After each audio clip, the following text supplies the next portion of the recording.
Bonjour chers frères et sœurs, bonsoir chers frères et sœurs. Je vous salue, vous qui aimez l'histoire. Alors nous allons poursuivre la série de vidéos sur l'ouvrage qui concerne le bilan de l'archéologie en Côte d'Ivoire. Ouvrage écrit par Kenon Kaboré, Hélène Timpoko, Luku et Chisekom. Alors nous avons commencé à parler de la période proto-historique et historique. Alors, nous avons eu à parler justement de la métallurgie entre les 12e et 13e siècles dans ces régions de la Côte d'Ivoire, notamment dans les zones aux abords de la lagune Abi. Alors, il faut noter que cette découverte, la première dans cette région, permet de mieux connaître la métallurgie pratiquée autour de cette lagune. Des gisements latéritiques dans la zone de Thioboué, également découverts, sont susceptibles d'avoir été exploités par des anciens métallurgistes. Ouais. Ces vestiges se trouvent, alors Thioboué c'est dans la région d'Adiaké, c'est dans ma région à moi. Ces vestiges se trouvent le plus souvent sur la sphère Akan de l'Est et du Centre, ainsi qu'une grande partie de l'Ouest du pays. Les populations actuelles semblent étrangères aux nombreux vestiges et immenses blocs de scories laissés sur place dans les forêts et sur les côtes du sud du pays. Dans la région de Tumodi, qui fait partie du Vieux-Baoulé, la présence de vestiges métallurgiques constitués de gros blocs de scories internes cassés a été confirmée. C'est une zone spécifique et intéressante au plan scientifique pour l'étude des origines de l'âge du fer en Côte d'Ivoire.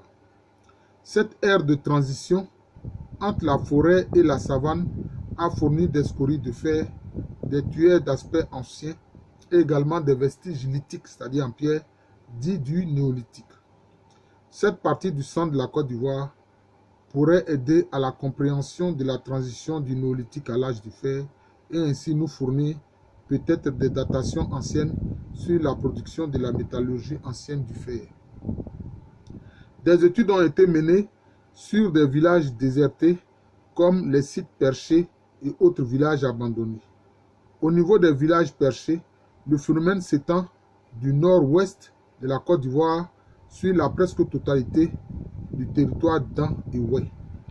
Vous voyez ce qui correspond souvent aux traditions des Dans qui disent « Ah, nos ancêtres étaient dans la montagne et puis après ils sont descendus dans la vallée. » Voilà. Et l'archéologie donc vient confirmer les traditions. Voilà. Ceux qui veulent minimiser la tradition orale. Mais comme je l'ai dit, chez les Africains, la tradition orale, la tradition n'est pas seulement une transmission de mémoire. Voilà. Il y a des objets témoins. Voilà. Les travaux menés par Bernardine Kouaoubio dans la zone de Man ont révélé ce type de site. Ces occupations répondent à des besoins de défense et de protection contre toutes sortes d'agressions. Ce mode d'occupation était le plus répandu dans la zone. C'est bien, ça dit que les gens vont vers les sommets des montagnes pour être protégés des attaques, pour leur sécurité, disons. Selon les recherches de Bio Bernardine, wow, l'installation sur les sommets des collines est estimée chronologiquement, selon les sources historiques, au XVe siècle par les populations repoussées du Nord. Ces sites de sommets sont abandonnés à la fin du XIXe siècle, détruits par l'administration coloniale ou désertés pour des questions de commodité liées à la vie moderne. Voilà, Bernardine Bio, ses travaux 1985. Voilà, 1985. Les recherches ont concerné les localités de Menton, Dompleux et Guayan-Point. Les espaces bâtis en majorité de forme circulaire se situent sur la partie sommitale du site. Ils sont délimités par des clôtures végétales épineuses et impénétrables.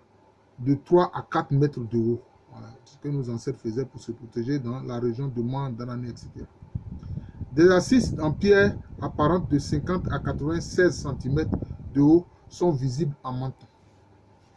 Les murs devaient être en terre avec des armatures de bois. 2 assises d'habitation de forme rectangulaire ont été découvertes à Dompleux. Les sondages dans les espaces ont permis de mettre au jour de la poterie, quelques scories du travail de fer, des bracelets en alliage cuivreux, des os et des haches polies. Bernardine Bio, 1985.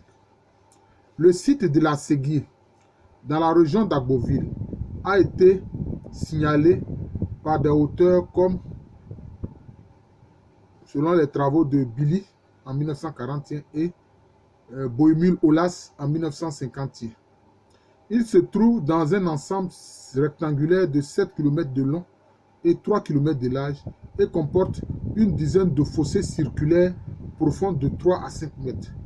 Ils sont tous situés sur des crêtes de collines à une altitude d'environ 100 à 125 mètres ou sur les flancs de coteaux. En 1968, les enceintes sont menacées de disparition par les défrichements. L'Université d'Abidjan, sous la direction de Raymond Moni, organise une prospection archéologique avec un sondage suivi d'une campagne de fouilles systématiques en 1971. Vous savez, concernant ces sites circulaires de défense et de protection, pour l'instant, on en a trouvé dans 3 régions. C'est-à-dire que c'est une technique de protection. On trouve ça dans la région de la Séguier, en pays. Abé, la Guinée. Séguier, en fait, c'est Assadje. C'est Assadje. Séguier, en fait, ça se dit Assadje. C'est-à-dire les enfants d'Assa. Et on trouve ça où? En Akwapem. On trouve ça en Akwapem. Hein? Qui est le royaume qui a succédé au grand empire Akwamou. Enfin, l'un des espaces politiques qui a succédé au grand empire Akwamou. Et puis aussi, on trouve ça où? Dans l'Assahié. Dans l'Assahié. Les Assahiés sont de Langani. Ils sont au nord de l'Ebroussa. Ouais. Alors, comme j'ai dit là, souvent les gens me demandent, mais pour ça, tout ça, c'est où ça? J'ai dit, j'ai fait une vidéo sur les cartes de mes vidéos. Donc, il faut les regarder, les cartes de mes vidéos.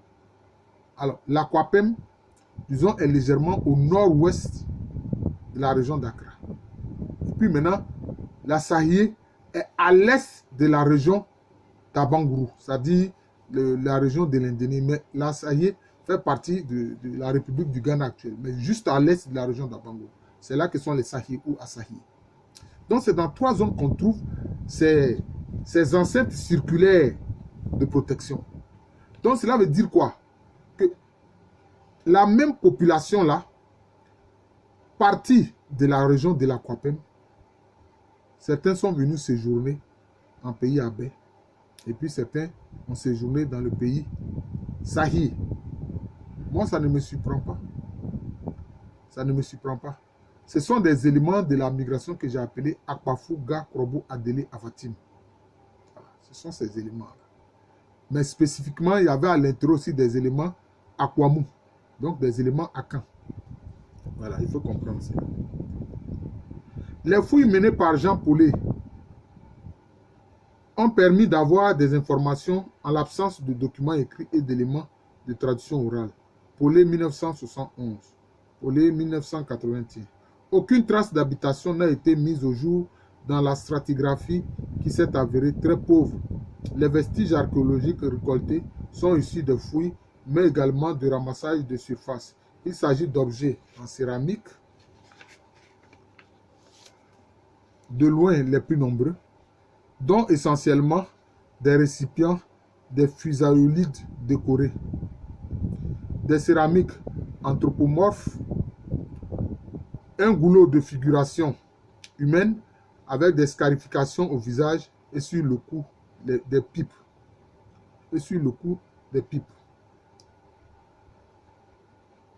Des vestiges lithiques y ont été également prélevés. Ce sont des meules, des pierres à aiguiser en granit, une perle de quartz de section triangulaire, plusieurs haches polies, etc. De nombreuses scories du travail du fer sont mises au jour, ainsi que de rares objets en fer, un fragment de lame et une petite herminette, ainsi qu'un vestige en alliage cuivreux. Les éléments archéologiques découverts militent en faveur d'une structure villageoise occupée brièvement. La chronologie se situe entièrement à l'occupation. La chronologie se situe antérieurement à l'occupation Abé qui s'est déroulée au XVIIIe siècle. En réalité, le pays Abé a connu la migration que j'appelais la migration Akbafou, Ga, Krobo, Adélé, Avatim, dont un premier site important va donner les Krobo d'Ores Krobo. Et puis maintenant, un second site, ce sera celui des Ega, qui sont en plein milieu d'Ida, des Ega. C'est comme ça. Oui, des Ega. D'ailleurs, les Abé appellent les Krobo d'Ores Krobo Otubreku.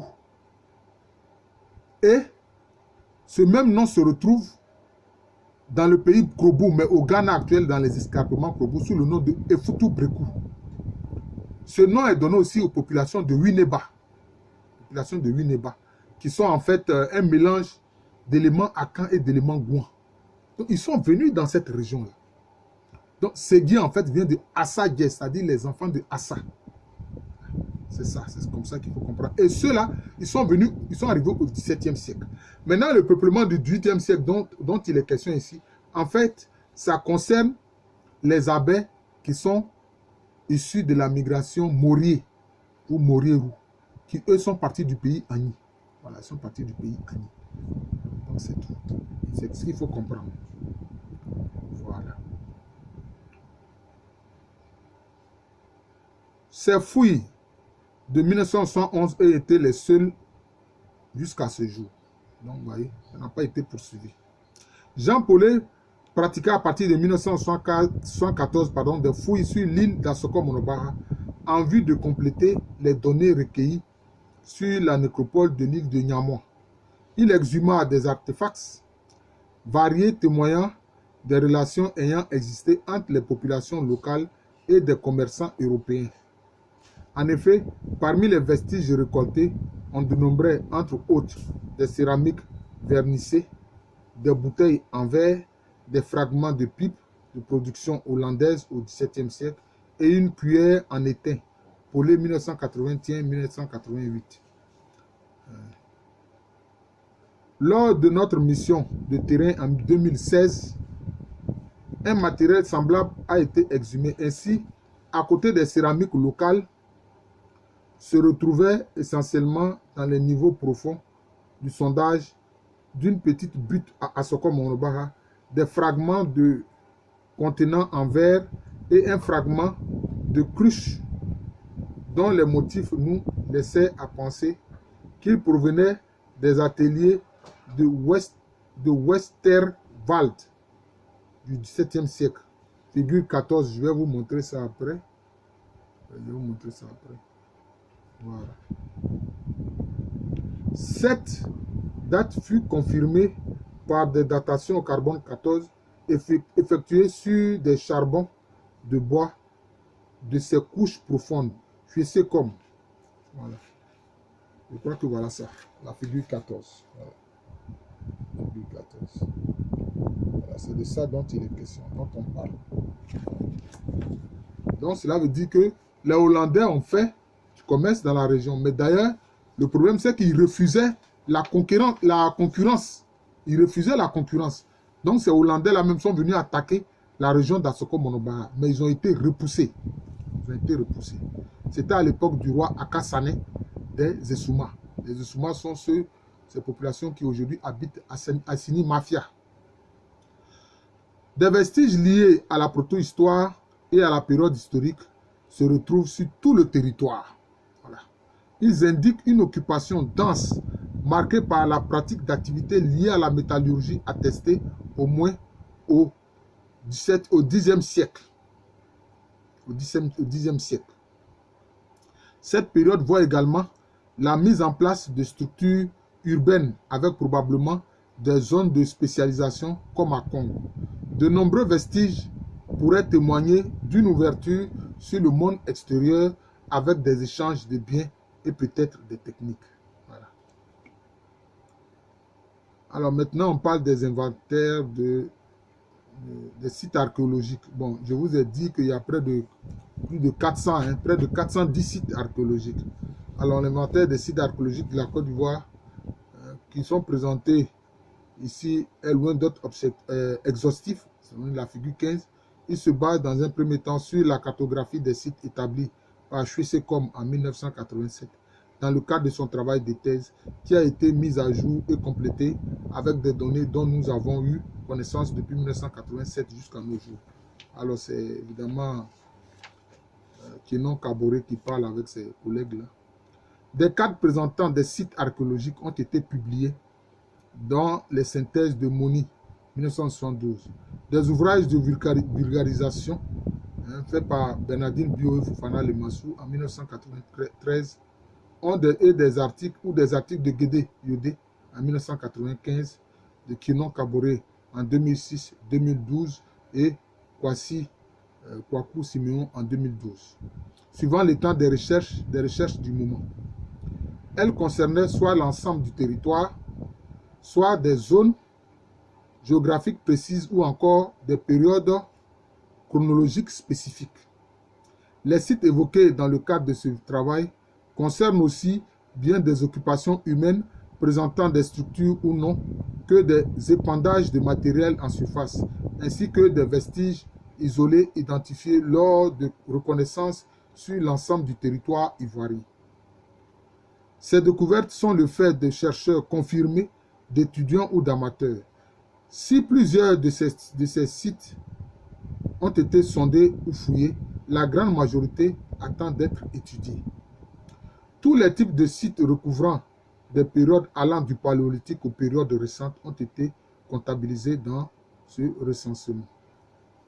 Nous avons été confrontés à quelques difficultés dans l'élaboration de cet inventaire. Une grande partie des données en notre possession étant issues de recherches anciennes. Les indications concernant les emplacements des sites sont peu précises. En effet, elles peuvent indiquer un lieu dit, les abords d'un fleuve, un village ou une région. Les rares données GPS fournies sont exprimées en degrés minutes selon les cartes IGN. Les auteurs indiquent rarement l'emplacement exact des sites et les cartes de localisation ne sont pas établies de façon systématique. Une autre difficulté fut de retrouver les sites à partir de leur nom. Plusieurs localités portent souvent les mêmes appellations et l'orthographe des noms de lieux peut différer d'un auteur à un autre. Pour ce faire, nous nous sommes aidés de la revue Gastier portant sur la Côte d'Ivoire par Cliff en 1965. Par ailleurs, plusieurs cartes consultées se sont avérées illisibles et donc peu informatives. Par conséquent, de nombreuses références peu précises ou inconnues n'ont pas été prises en compte. Alors bon, je pense que on peut s'arrêter là. J'espère que la vidéo ne sera pas trop longue pour que elle puisse être enregistrée. J'espère. Alors, donc il y a tout un tableau qui montre les sites là, les 410 sites archéologiques. Alors, la conclusion, je vais lire la conclusion. J'espère que tout ça pourra. Oh, la conclusion aussi est longue. Je vais prendre quelques morceaux choisis. Depuis le 19e siècle, le territoire ivoirien connaît des investigations sur le plan archéologique. Ces recherches, autrefois tournées vers des prospections de surface et des observations sporadiques, se sont mieux organisées avec la mise en place de structures de l'université comme l'IHH, c'est-à-dire l'Institut d'histoire d'art et d'archéologie africain. Voilà. Donc, le 21 octobre 2016, une exposition au Palais de la Culture à Treichville, financée par l'État de Côte d'Ivoire, faisait une synthèse des recherches sur les 100 ans des recherches archéologiques en Côte d'Ivoire, en présence du Premier ministre ivoirien, qui a décidé de financer la politique de prospection sur le territoire. Bon, ça c'est une promesse. Est-ce que cela a été concrétisé? Ça, on ne le sait pas. Moi-même, j'ai assisté à cette exposition-là, sur les 100 ans de l'archéologie à Treichville. Voilà, c'était au palais de la culture de Trévigier. Bon, on espère que les gens vont donner vraiment l'importance qu'il faut à l'archéologie, qui est important. Je vous remercie. Donc, nous avons fini de présenter cet ouvrage-là sur le bilan de l'archéologie en Côte d'Ivoire, hein, qui a été réalisé par le professeur Kinon Kaboré, Hélène Timpoko, par Louko et Chouissekom. Je vous remercie. Je suis le professeur Alou Kwame René, professeur titulaire d'histoire à l'université Félix Faure-Boigny, une université qui a bien à Cocody. C'est en Côte d'Ivoire, un pays situé en Afrique de l'Ouest. Merci encore et bonne journée à tous.